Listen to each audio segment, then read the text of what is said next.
Disgraceful. I mean, it was actually, that is a disgraceful performance.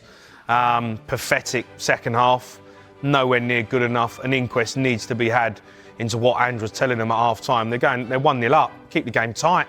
You know, like, you go and win the game, it's a difficult moment. It was edgy in the first half, nervous performance, but you got your noses in front. To come out and play like we did in the second half, and it was just desperation after that. Leicester City were the best team. Over the course of 90 minutes, they were the better side. They played well in the first half, and they didn't quite have the end product, but I thought they got into good areas. Tottenham didn't trouble the keeper once. Apart from the ball from Porro, which he swings in, which is a great cross, and Richarlison, who'd done nothing else in the game, by the way, gets his head on it and scores. That's his job, to score goals. But after that, when Leicester went 2-1 up, they were non-existent, Tottenham. The performance was pathetic. Top players meant to be at that football club in terms of Son, Kulusevski, Bentancur, Richarlison, Porro. Mate, it was one of the worst performances I've seen. Again, another shocking result, another shocking performance. I don't know how Ange can stay in the job. I don't know what needs to happen. And I don't know what happens at the top with Daniel Levy. It's the 26th of January, Ted. The 26th of January, and we've signed one player, and he's a goalkeeper who's going to end up being number 2 to Vicario when he comes back. Sign some players.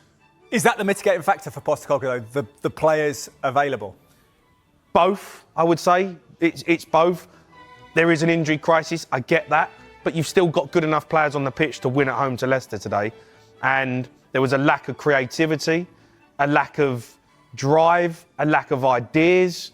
The substitutions, I was a bit strange. He took Richarlison off. Maybe you could look at the minutes that he's played. But you're fighting for your life. You're 2-1 down. You have to say to Richie, you say, listen, Richarlison, I need you on the pitch for another 10 minutes because I need to put some more players. I need to get some more attacking players on. Takes him off. He puts Reguilon on, takes Archie Gray out of left back, puts him midfield. Just a mismatch all over the park. And I know they're injuries. I get that. I understand there are some injuries. Maddison's not injured today. But come on. You're playing against Leicester. They've lost their last 7 games. Chance today at the end there. We saw pictures of the chairman, Daniel Levy. Chance of Levy out. Yeah. He's been there since 2001. You were there when they won the one trophy in his time, 2008, 17 Crazy. years ago. Incredible. How much responsibility does lie with him? And is the issue here, people don't back Levy to get it right if he does sack Postecoglou? Yeah, I think that's a massive problem. Look, Levy is an issue. I get that. Look, he's done some really good things at the football club. With the stadium and, the infrastructure, I get that.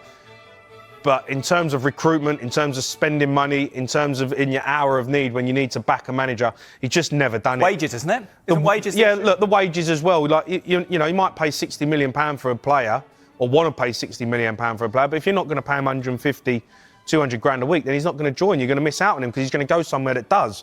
And that's the be-all and end-all at the end of the day. The player is about the wages. And Tottenham don't attract them big, huge players because Daniel Levy's not prepared to pay the wages that the players that they deserve. Liverpool will pay it, Man City will pay it, Arsenal will pay it, Man United will pay it, Chelsea will pay it. Tottenham, they don't want to pay it. So you're not going to get the player that you want. And at the end of the day, he's to blame, Daniel Levy. He ain't backing the manager. It's the 26th of January, he ain't signed anyone, and we are literally low on numbers. And Postecoglou is out of his depth. Man management, in-game management, not good enough today, running out of ideas. He tried to change the tactics against Everton last week. We're 3-0 down at half-time. We go 2-1 down against Leicester, and I don't see a change in the way that we play. I don't see a change in the way we do things. Miles off it, all of them. And leaders on the football pitch who are meant to be good players, not stepping up to the plate. Well, people are just joining us. You were there at half-time saying it wasn't great, but Tottenham were leading 1-0 against Leicester. Then Jamie Vardy scores his 8th goal of the season. Mohamed El Khanous in the 50th minute then puts Leicester 2-1 in front. Is that 5-minute period something you'd lay at the door of Ange Postecoglou? Well, yeah. I mean, what comes out? What's he said at half-time? No, literally, straight from the kickoff, Leicester are on the attack. We give the ball away 3 times. Sarr gives it away. Porro gives it away.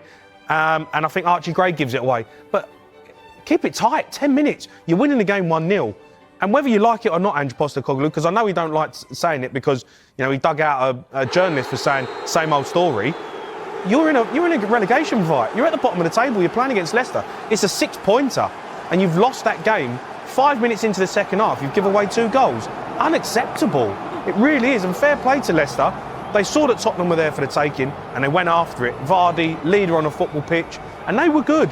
Decordova-Reid played really well today. El Khanous, he was good. Ayew, experienced, slowing the game down. Ange Postecoglou's in-game management and his tactics after go 2-1 down was non-existent. It's nowhere near good enough. But what do you expect? You got Ben Davies playing centre-half. I swear Ben Davies was there when I was there. It's ridiculous. Now Archie Gray was left back today. How difficult for him? Yeah, I mean, look, Archie Gray's a good lad. You're asking a young kid to step up to the plate. He's done all right. But, Archie Gray's not the problem. The problem is the fact that you've got players who are available, not doing the business. You've got Daniel Levy, who don't want to put his hand in his pocket and bring in players when the team is decimated with injuries, and he's still not getting a player over the line because he don't want to pay the money. And you've got a manager in Ange Postecoglou who's so stubborn and won't change the way he plays. He's got no plan B, he's got no plan C. He won't change the way he wants to play, and they've run out of ideas. Spurs run out of ideas because they only know one way to play. He hasn't got an idea how to get it done. They're in a relegation fight. Spurs are in a relegation fight. I'm telling you now, teams are picking up underneath them. Every team around them, if you look at it, West Ham sacked their manager, Everton sacked their manager, Man United sacked their manager, Wolves sacked their manager. Do you really think they're in danger of relegation? Of course they are. Listen, you have to be realistic. What's it, 1 win in 11? Yeah. 13 defeats in the Premier League. Unacceptable. Spurs are in a relegation fight, and they need to buck up their ideas, sign some good players quickly, and make a decision on what you're doing with Ange Postecoglou, because at the moment, what he's giving out ain't good enough. And I know there's injuries, and I know there's problems, but that is unacceptable. You can't lose 13 games in the Premier League as a Spurs manager. I know you've got the Carabao Cup semi-final, second leg against Liverpool, who are by far the best team in Europe at the moment, and you're clinging on to hope that we might get to a final, and Ange gives it, well, we win a trophy in my second season. Do me a favour. You're the Spurs manager. You're 15th in the table. You've lost 13 games. No, that's not acceptable. Any other manager, Harry Redknapp, one day Ramos, all these managers, Pochettino, Conte, Mourinho, if they were 15th in the table as Spurs manager, they would be out the door, gone. See you later. Why is Ange getting a pass? Why? I don't get it. Why is he getting a pass? Is it because of Mourinho and Conte and the fact that he plays attacking football? Who cares about attacking football, Ted? Seriously, who cares? Like, you've got to be organised. Spurs fans said they did. Oh, listen, we all want to watch entertaining football. We also want to see your team win. You also want to see your team up the table fighting for European spots.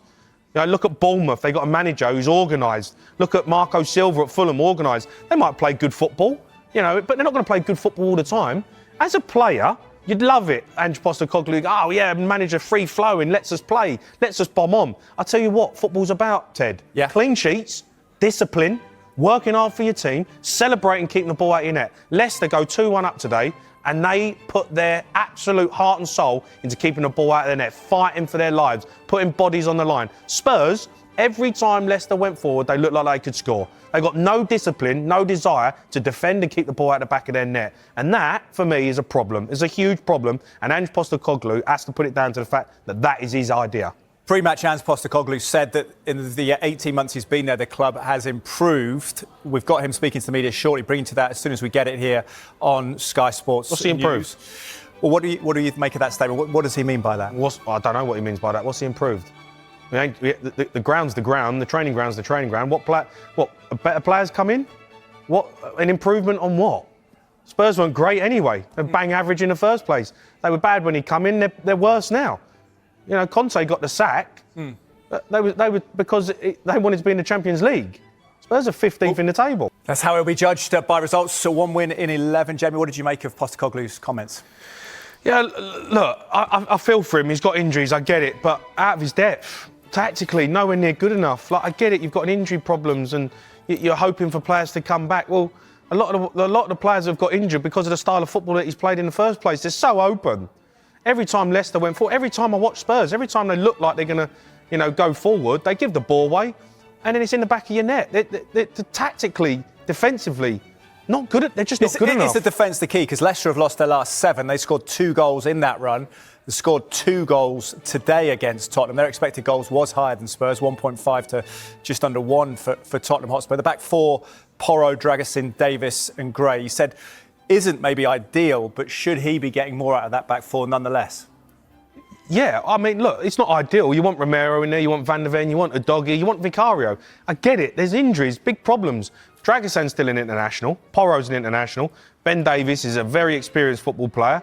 And Archie Gray, he's come in and done a really good job. But it's also the players in front of you, your midfield, Pape Sarr, Bentancur. Sarr, give the ball away for fun today. Giving it away for fun. You're meant to be a player who you need in the big moments. Bentancur, again, flatters to deceive. The amount of time they give the ball away. And I get it, it's edgy, and I get it, it's, you've played a lot of games and you're having to do a lot of minutes. You're playing for Tottenham. You've got to step up to the plate. You're playing for Tottenham. You're not playing Man United here at home. No disrespect, Leicester are one of the worst teams I've seen. Them and Southampton, terrible.